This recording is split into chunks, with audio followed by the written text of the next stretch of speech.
감사합니다. 이어령 교수는 세상을 떠나셨죠. 치열한 암과 싸우는 가운데 죽음을 앞두고 대담 형식으로 이어령의 마지막 수업을 남겼습니다. 죽음을 앞에 둔 당대 최고의 지성에 속한 이어령 교수는 수많은 사고의 통찰과 함께 지성과 영성을 넘나드는 훌륭한 가르침을 남겼습니다. 언어의 술사답게 그는 영어 라이벌 경쟁자에 대한 통찰력 있는 풀이를 하였습니다. 라이벌은 리버 강이라는 어원에서 나왔다는 거죠. 강을 가운데 두고 강 이쪽 편과 강 저쪽 편이 라이벌이 되었다는 것입니다. 서로 대립하기도 하고 또 선의의 경쟁을 하기도 하면서 서로의 발전을 꾀할 수 있었다는 거죠. 중요한 것은 저들은 강을 사이에 두고 있었기 때문에 같은 물을 먹고 같은 물을 사용했다는 겁니다. 강에 독을 타거나 해서 상대방을 죽일 생각은 감히 할 수 없었다는 거죠. 상대방을 죽이려고 하다가 자기도 죽게 되는 것을 알았기 때문이라는 겁니다. 에너미, 적은 없애야 할 대상, 죽여야 할 대상입니다. 그러나 라이벌은 공생과 상생의 대상입니다. 라이벌을 에너미로 아는 데서 인류의 비극은 시작되었다는 거죠. 상당한 통찰력이 있는 설명이었습니다. 맞습니다.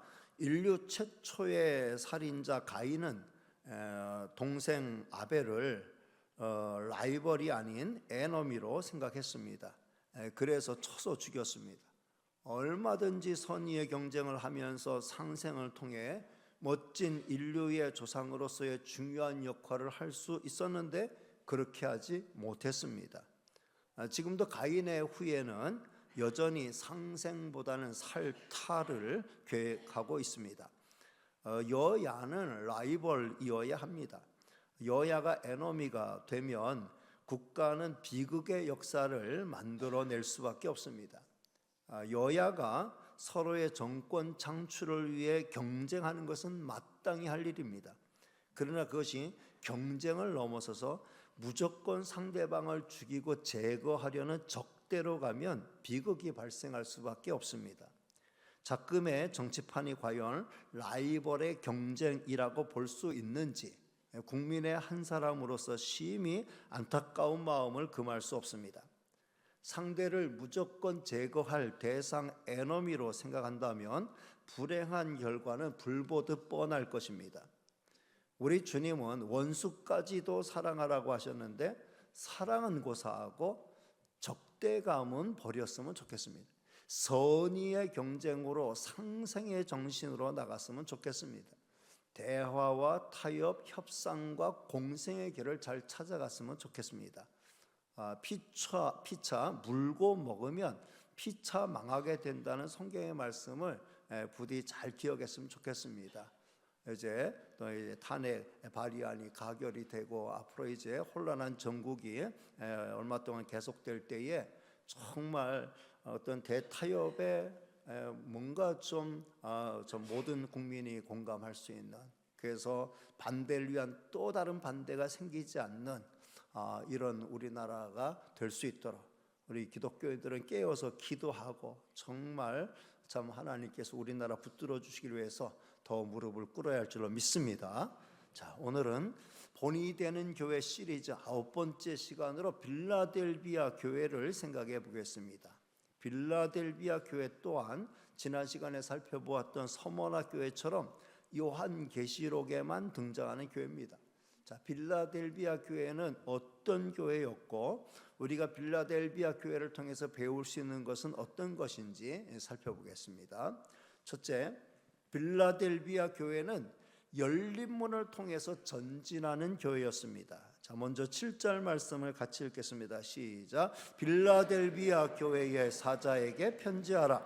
거룩하고 진실하사 다윗의 열쇠를 가지시니 곧 열면 닫을 사람이 없고 닫으면 열 사람이 없는 그가 이르시되, 빌라델비아 교회 사자에게 말씀을 전하시는 예수님은 다윗의 열쇠를 가지신 이로 묘사되어 있습니다.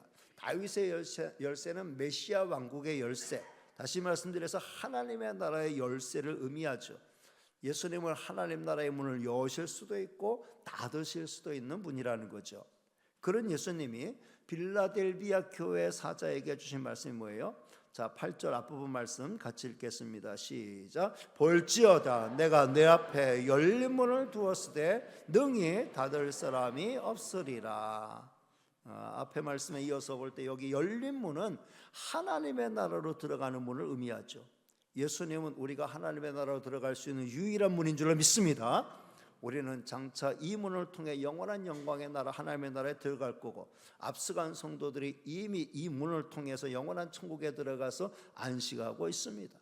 우리도 어느 때이고 주님이 우리를 부르시는 날, 우리의 생명이 이 땅에서의 생명이 다하는 날, 이 열린 문을 통해서 은혜의 보좌 앞으로 나가게 될 줄로 믿습니다. 뿐만 아니라 지금도 우리는 예수 그리스도를 힘입어 날마다 하나님의 은혜의 보좌 앞으로 나갈 수가 있습니다.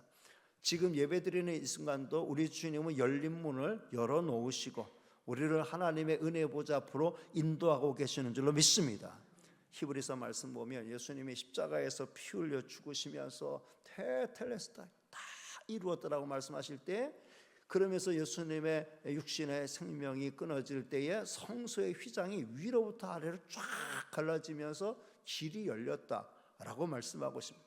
예수님이 그 육체를 찢으시면서 하나님 앞으로 나갈 수 있는 장벽이 찢어지고, 누구든지 예수님의 보혈을 힘입어 하나님의 은혜의 보좌 앞으로 나갈 수 있기 때문에 우리는 때를 따라 돕는 은혜를 얻기 위하여서 날마다 하나님 앞으로 나갈 수 있게 된 줄로 믿습니다. 이 열린 문이 빌라델비아 교회를 향해서 열려 있는 것처럼 오늘 저와 여러분을 위해서도 열려 있는 줄로 믿습니다. 이 문을 잘 통과해서 하나님의 은혜의 보좌 앞으로 나가서 때를 따라 돕는 은혜를 날마다 힘입고 살아가는 성도들이 되시기를 주님의 이름으로 축복합니다.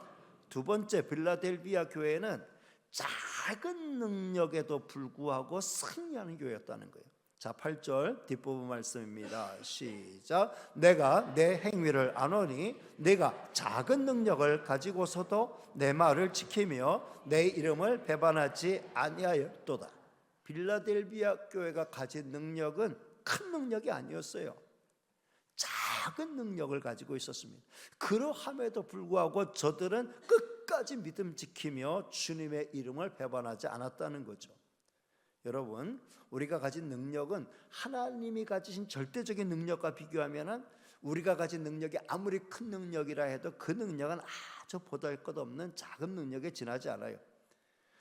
그런데 이 작은 능력에 하나님의 큰 능력이 부어지고 하나님의 큰 능력이 더해질 때에 우리의 작은 능력이 큰 능력으로 역사하게 되는 줄로 믿습니다.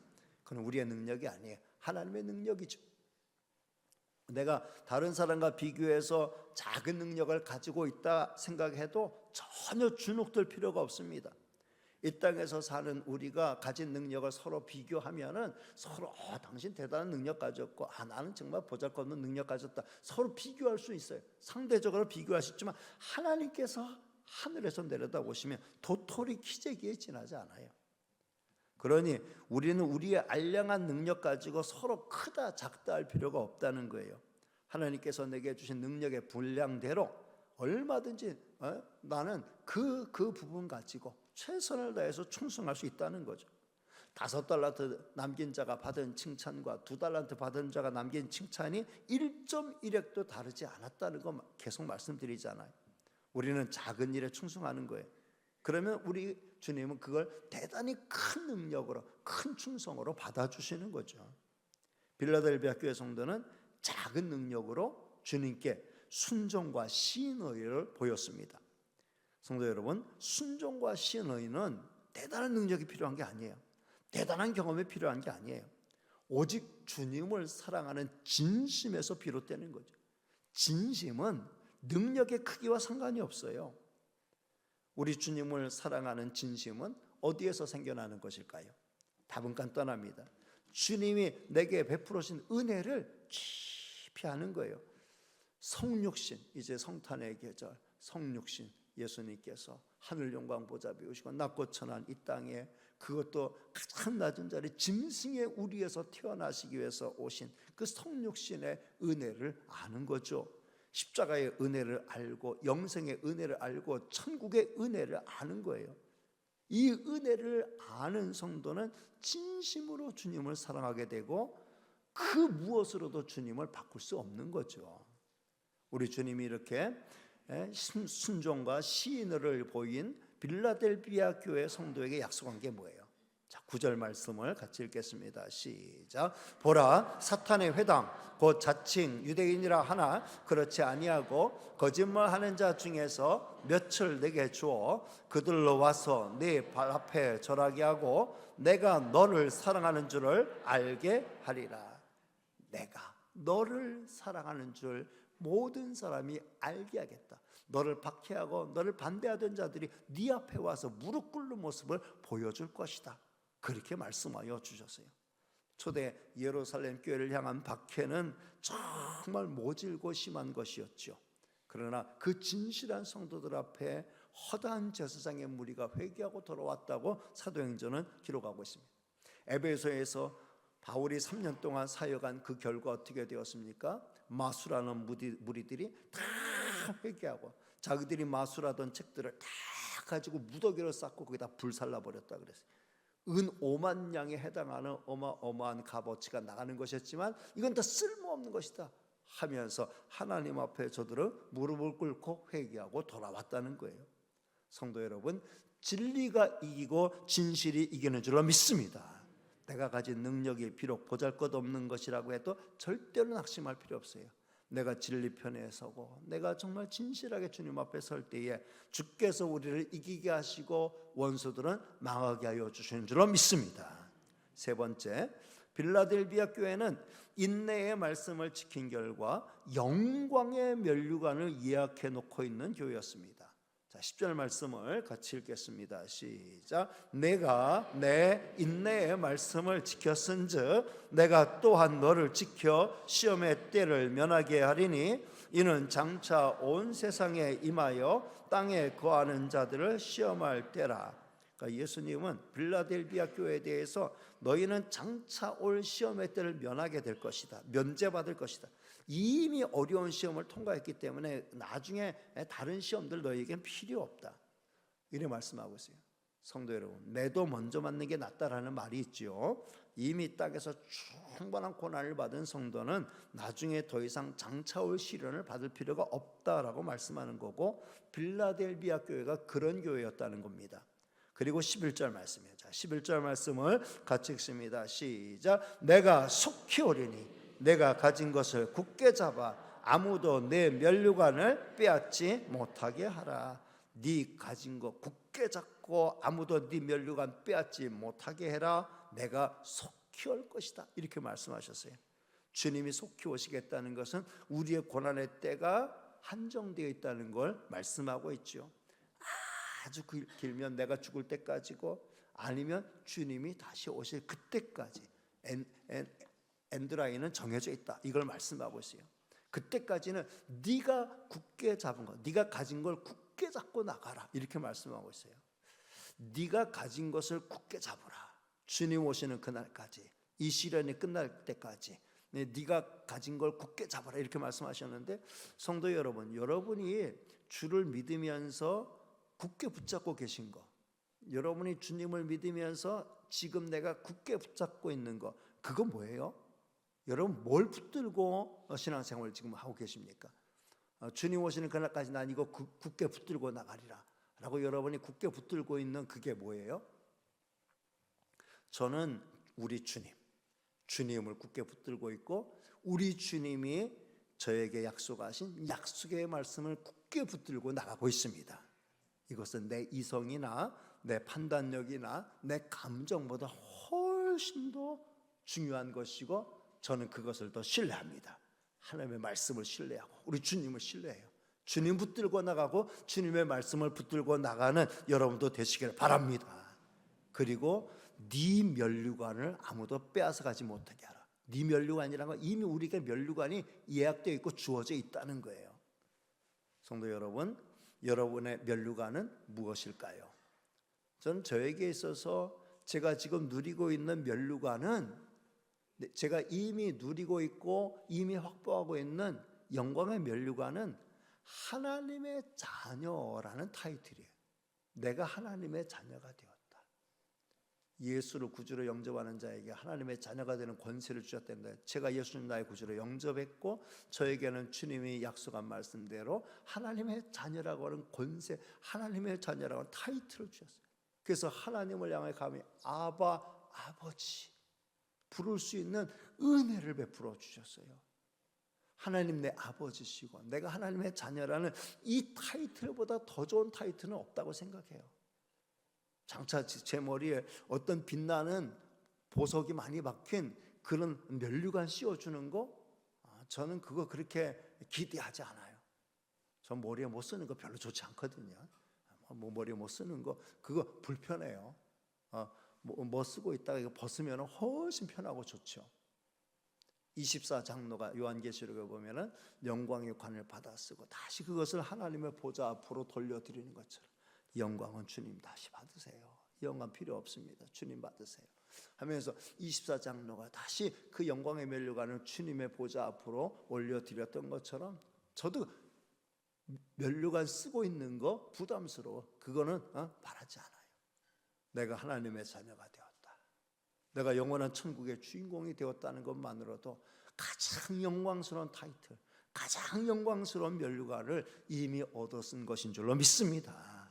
이 관을 우리에게 주시겠다 약속하셨고 이미 우리는 그 영광의 관을 쓰고 지금 신앙생활을 하고 있는 것입니다. 네 번째, 필라델비아 교회는 하나님의 성전의 기둥이 되는 교회였습니다. 12절 말씀을 같이 읽습니다. 시작. 이기는 자는 내 하나님 성전의 기둥이 되게 하리니 그가 결코 다시 나가지 아니하리라.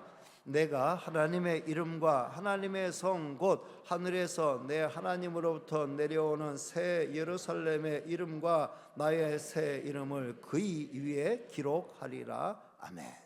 정말 놀라운 말씀이 아닐 수 없어요. 하나님의 성전의 기둥이 되게 할 것이다. 하나님의 성전의 기둥이 된다는 건 뭐예요? 하나님의 성전을 세우는 주체가 된다는 거죠. 어떤 집안이나 어떤 교회나 어떤 기관에 기둥 같은 인물이 있다 하면 뭐예요? 그 집안이나 그 교회나 어떤 그 기관의 핵심 인물, 중심 인물이 된다는 거죠. 하나님의 성전에 있어서 기둥 같은 존재는 하나님의 성전에서 핵심 주체가 되는 거예요. 그리고 그 기둥 위에 새 예루살렘의 이름, 나의 새 이름을, 하나님의 이름을 그 기둥에 기록하리라 주님 말씀하셨어요. 어떤 건물의 기둥인데 그 기둥에 교회 이름이 적혀 있고 누구의 이름이 적혀 있으면 그 기둥은 뭐예요? 이 건물에서 가장 핵심적인 중심되는 그런 기둥이라는 그런 의미가 있지 않겠습니까? 그 기둥은 그 자체로 온전히 주인의 것이고 절대로 주인과 떨어질래 떨어질 수 없는 그 관계 속에 있다는 거죠. 성도 여러분, 오늘 말씀은 빌라델비아 교회 성도들에게만 주신 말씀이 아니에요. 오고 올 모든 교회 성도들에게 주신 말씀이죠. 13절 말씀이 그렇잖아요. 귀 있는 자는 성령이 교회들에게 하시는 말씀을 들을지어다. 오늘 저와 여러분에게 주신 약속의 말씀인 줄로 믿습니다. 자, 저는 오늘 이 말씀을 통해 다음 세 가지를 저와 여러분의 마음에 새겨넣기를 원합니다. 첫째, 나의 작은 능력을 무시하지 말자. 따라합니다. 나의 작은 능력을 무시하지 말자. 여러분, 아까도 말씀드렸습니다만 5달란트 받은 자, 2달란트 받았던 자 받았던 칭찬이 똑같다 그랬어. 잘했다, 착하고 충성된. 네가 적은 일, 5달란트 남긴 거나 2달란트 남긴 거나 다 적은 일에 하나님 보시기에, 그러나 네가 적은 일에 충성하였으면 내가 많은 것을 네게 맡기리니 내 주인의 즐거움에 청려할지어다. 이 상급을 작은 능력을 가진 자라도 다 받게 될 줄로 믿습니다. 그러니까 지금 내 능력이 별로 없습니다. 제가 별로 신통치 않습니다. 여러분, 그거 가지고 서로 누가 더 능력이 크다 작다 따지지 마세요. 내 할 수 있는 범위에서, 내 능력의 범위에서, 내 할 수 있는 상황에서 나의 베스트를 다 하면 되는 거예요. 그럼 주님이 그걸 가장 큰 것으로 여겨주실 줄로 믿습니다. 제일 중요한 건 내가 하나님과 얼마나 진실되게 연결되어 있느냐, 이게 중요한 거예요. 내가 주님과 진실되게 연결되어 있으면 작은 능력도 우리 주님은 큰 능력으로 사용하여 주시는 줄로 믿습니다. 사도 바울이 하나님 앞에, 주님 앞에 기도한 게 있잖아요. 저에게서 이 가시를 좀 제거해 주세요. 이게 정말 육체의 가시가 제 사역에서 큰 걸림돌이 되고 있습니다. 제발 좀 제게서 이 육체의 가시를 제거해 주세요. 이 가시 좀 뽑아주세요. 그럼 제가 더 건강하게 열심히 주의 사역 감당할 수 있을 것 같습니다. 간절히 기도했어요. 능력의 사도가 간절히 기도했어요.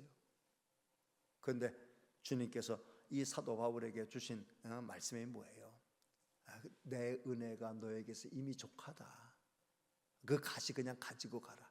네가 약할 때 오히려 내가 네 속에서 강하여진다. 네 약한 능력을 통해서 하나님의 강한 능력을 하나님께서 보여주시는 것이다.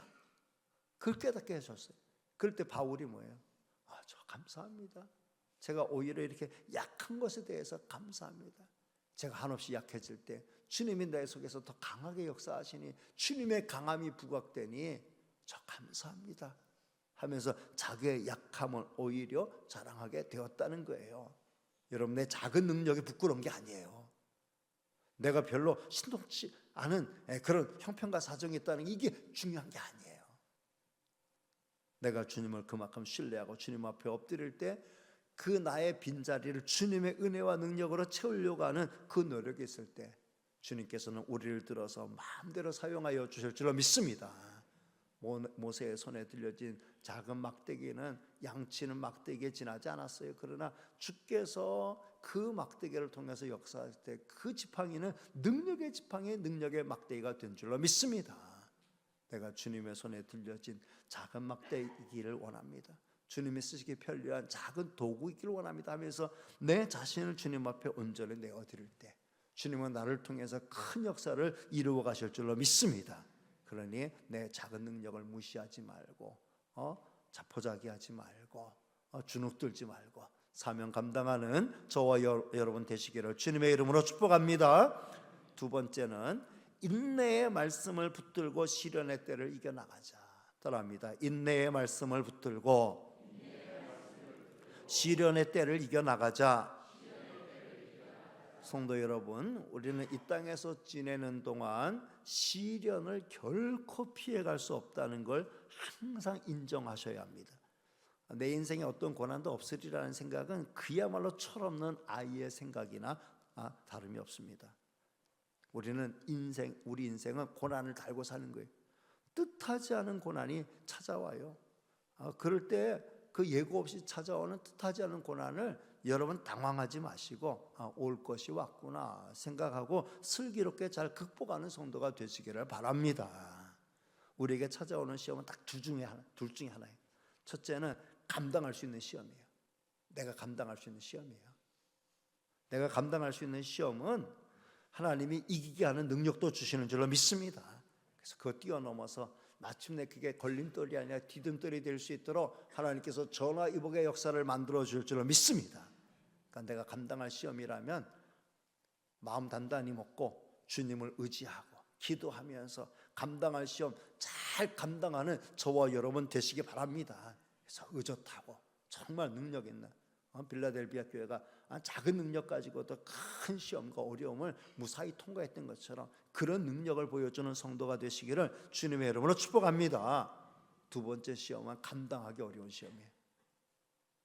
내가 감당하기 너무 버거운, 내가 이 짐을 지고 나가기에, 내가 이 시련을 이겨나가기에는 정말 도무지 감당하기 어려운 그런 정말 중과 부족의 그런 시험이 찾아올 수 있습니다. 그럴 때는 나를 의지하지 말고 주님을 의지하고 주께서 감당케 하시는 만큼 감당하고 주께서 그 다음에는 피할 길을 열어주시마 약속해 주셨어요. 내가 피해갈 수 있는 길을 열어줄 줄로 믿습니다. 그리고 중요한 건 모든 시련에는 기한이 정해져 있다는 거예요. 열흘 동안 고난을 당한다. 서문학교회에게 말씀해 주셨잖아요. 열흘 동안 주님 오실 그때까지 아니면 내가 죽을 때까지 고난이 아주 길다 해도 주님 다시 오실 때까지 아니면 내가 죽을 때까지, 그때까지 참으면 이후에 영원한 영광의 세계가 열리게 되는 줄로 믿습니다. 그러니 내게 어떤 고난이 찾아온다 할지라도 조금만 더 참자, 조금만 더 참자 하면서 잘 참고 이겨나가는 성도가 되시기를 주님의 이름으로 축복합니다. 마지막 세 번째는 기둥 같은 일꾼이 되자라는 거예요. 따라합니다. 기둥 같은 일꾼이 되자. 하나도 기둥같이 안 될 것 같은 쓰러져가는 기둥 같은 기력으로 말씀을 하시네요. 다시 한번 말씀. 기둥 같은 일꾼이 되자. 예, 좀 뭔가 좀 언어에 담겨 있는 그 뉘앙스를 살려서 우리가 좀 이렇게 말할 필요도 있어요. 기둥 같은 일꾼이 되자. 가정에서, 직장에서, 교회에서, 국가에서, 그리고 영원한 하나님의 나라에서 기둥 같은 일꾼들로 세움받는, 인정받는 저와 여러분 되시길 바랍니다. 저는 여러분에게 우리 교회에서 기둥이 되어 주십사 부탁을 드립니다. 우리 교회는 멋진 교회예요. 하나님의 은혜 가운데 지난 30년 동안 큰 일들을 감당하면서 잘 성장해 왔어요. 제가 봐서 참 모범적인 교회로 잘 성장했습니다.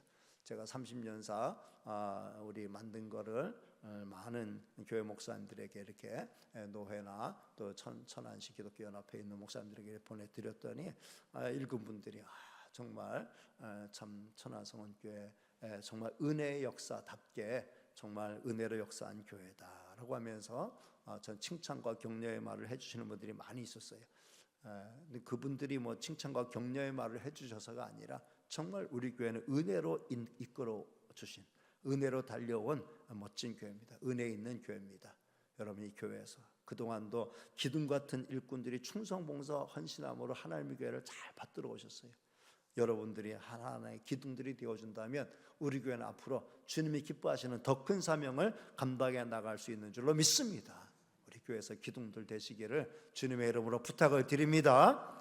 그리고 아울러서 저는 여러분에게 우리나라를 위한 기둥이 되어 주십사 부탁을 드립니다. 아무리 나라가 마음에 안 들어도, 나라 돌아가는 꼴이 마음에 안 들어도 헬 조선, 지옥 같은 우리나라 이런 식으로 하면 안 돼요. 우리나라는 누가 만들어주는 나라가 아니에요. 누가 만들어주기를 바라면 안 돼요.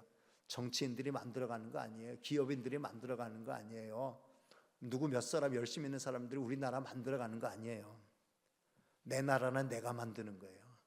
우리나라의 주인공은 나예요. 대통령이 주인이 아니에요. 국회의원이 주인이 아니에요. 법관들이 주인이 아니에요. 기업인들이 주인이 아니에요. 그들이 나를 위해서 해주는 거 없어요. 우리나라의 주인공은 나예요.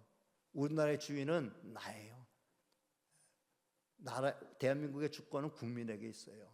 저와 여러분이 우리나라의 주인공이고 우리나라의 주인이에요. 나라가 잘못되는 건 주인인 내가 잘못한 거예요. 남 탓할 거 없어요.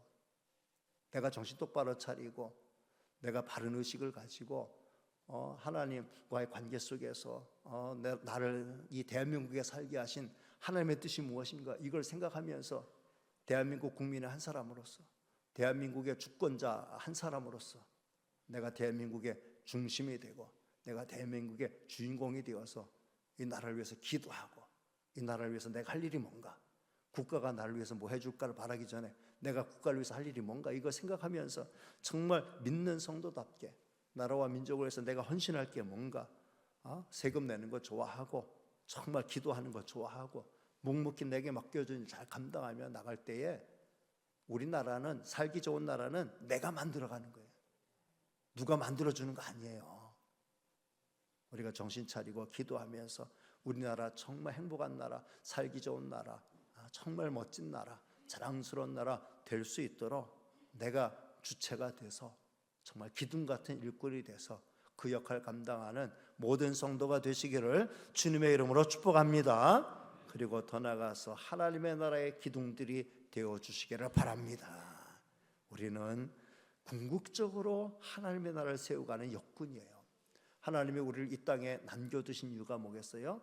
이 땅에 이루실 하나님의 나라, 주께서 이루실 하나님의 나라의 기둥들이 되라고, 아직도 구원받지 못한 수많은 영혼들을 주께로 인도해서 이 땅에 아름다운 하나님의 나라를 세워가라고 우리를 기둥으로 이 땅에 남겨두신 것인 줄로 믿습니다. 이 땅의 교회에서, 이 땅에서 주를 위한 사명에서 우리가 기둥 같은 역할을 감당할 때 하나님의 나라에 기둥되는 거지, 여기서는 아무 일도 안 하다가 내가 하나님의 나라 가서 기둥될게요, 그래서 그렇게 기둥되는 게 아니에요. 하나님의 나라는 이미 이곳에서 시작되어 있는 줄로 믿습니다. 예수 그리스도 안에서 하나님의 나라는 이미 시작됐어요. 그 나라의 완성을 향해서 우리는 나가는 거예요. 그 나라를 세워가는 역군으로 하나님께서 저와 여러분을 이 땅에 남겨두셨어요. 그 뜻에 맞춰서 주를 위해 충성하고 정말 하나님의 기뻐하시는 선한 사역에 힘을 써 나갈 때 우리도 하나님의 나라의 훌륭한 기둥들이 될 수 있는 줄로 믿습니다. 이런 은혜가 있기를 주님의 이름으로 축복합니다. 기도하겠습니다. 은혜로우시고 사랑 많으신 하나님 감사합니다. 오늘도 저희들을 사랑해 주시고 하나님 앞에 불러주셨으니 감사합니다. 정말 우리가 이 마지막 시대, 혼란한 시대에 살고 있습니다. 정신 똑바로 차리고 우리 각자에게 맡겨준 일이 무엇인가를 생각하며 그 뜻과 사명을 잘 감당해 나가는 저희가 되게 하여 주옵소서. 작은 능력 우리가 무시하지 말게 하시고 정말 나의 작은 능력 위에 하나님의 큰 능력이 더해짐으로 말미암아 큰 역사 이루게 하시고 이 땅에 속상하고 정말 억울하고 힘들고 분하고 안타까운 일들, 감당하기 힘든 시험들, 정말 뜻하지 않은 시련들, 아버지 하나님의 끝이 있음을 알고 잘 감당해 나가는 저희가 되게 하여 주옵시고 하나님의 교회에서, 대한민국에서 정말 또 하나님의 나라에서 큰 기둥들로 쓰임받는 저희가 되게 하여 주옵소서. 모든 말씀 예수님의 이름으로 기도하옵나이다. 아멘.